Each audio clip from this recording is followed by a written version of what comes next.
देखिए आज हम इसमें एक अपठित गद्यांश पढ़ेंगे जो कि इसमें कर्तव्य बोध से संबंधित ये अपठित गद्यांश है।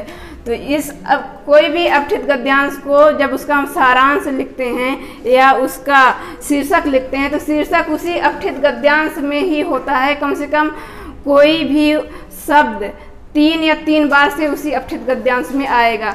और अपठित का अर्थ ही होता है कि बिना पढ़ा हुआ, जो आप लोगों के सिलेबस में है उस सिलेबस से नहीं आता है।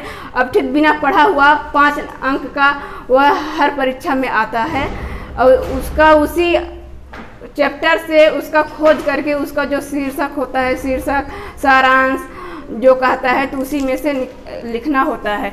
तो इसका जो शीर्षक है कि उपर्युक्त गद्यांश का शीर्षक लिखिए। तो शीर्षक कम से कम 2 या 3 बार उसी अपठित में ही आता है। देखिए यहाँ से अगर मनुष्य में कर्तव्य बोध नहीं है तो वह उच्च पद प्राप्त करके भी समाज के सापेक्ष असफल ही कहा जाएगा।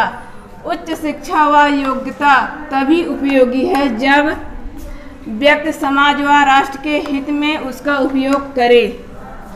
कर्तव्य बोध की भावना से परिपूर्ण व्यक्ति ही अपने उत्तरदायित्वों के निर्वहन में खरे उतरते हैं। सचमुच में ऐसे व्यक्ति ही सही अर्थ में राष्ट्र सेवक होते हैं। एक शिक्षक कितना विद्वान क्यों न हो, अगर उसमें अपने विद्यार्थियों के प्रति कर्तव्य बोध न हो तो वह कभी भी राष्ट्र निर्माता नहीं हो सकता।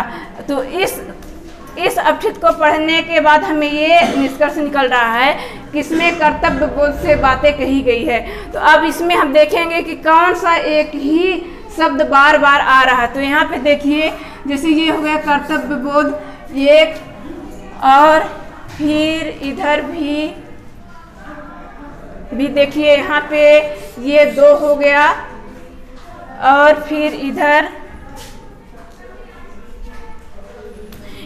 ये देखिए 3, कम से कम 3 बार ये आया। तो जो कम से कम 3 बार वर्ड या शब्द आए तो वही उसका शीर्षक हो जाता है। तो इसका प्रश्न पहले हो जाएगा उपर्युक्त गद्यांश का शीर्षक। तो शीर्षक क्या हो जाएगा? शीर्षक इसका कर्तव्य बोध हो जाएगा। प्रश्न 1 का कर्तव्य बोध हो जाएगा। अब दूसरा प्रश्न देखेंगे, उपर्युक्त गद्यांश का सारांश लिखिए। तो सारांश जो अपठित गद्यांश दिया होता है उसका पूरा जो निचोड़ निकलता है उसको हम लिखते हैं।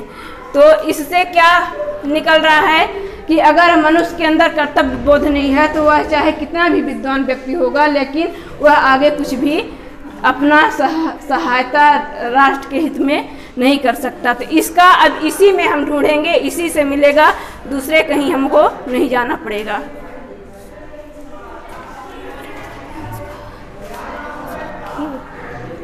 तो अब इसका देखिए दूसरे का मिल गया उपर्युक्त गद्यांश का सारांश लिखिए। तो इसका क्या हो जाएगा कि यहाँ से हो जाएगा कि कर्तव्य बोध की भावना से परिपूर्ण व्यक्ति अपने उत्तरदायित्वों के निर्वहन में खरे उतरते हैं। सचमुच में ऐसे व्यक्ति ही सही अर्थ में राष्ट्र सेवक होते हैं। तो इसका यहाँ से लेकर के यहाँ तक ये हो जाएगा कि अगर जिस व्यक्ति के अंदर कर्तव्य बोध की भावना होती है तो वही अपने देश की अच्छे से रक्षा कर पाते हैं, सेवक बन पाते हैं। चाहे वह शिक्षक हो, चाहे कोई विद्वान हो या विद्यार्थी हो, जो अपने देश से राष्ट्र से प्यार करता है वही सच्चे अर्थों में उसका निर्वहन करता है। तो इसका ये हो जाएगा। और यहाँ तीसरे का हो जाएगा उच्च शिक्षा व योग्यता कब उपयोगी है। उच्च शिक्षा व योग्यता कब उपयोगी होती है? इसी में देखिए उच्च शिक्षा व योग्यता तभी उपयोगी है जब व्यक्ति समाज व राष्ट्र के हित में उसका उपयोग करे। तो ये यहाँ से यहाँ तक मिल गया। तो तीसरे के यहाँ से यहाँ तक हो जाएगा।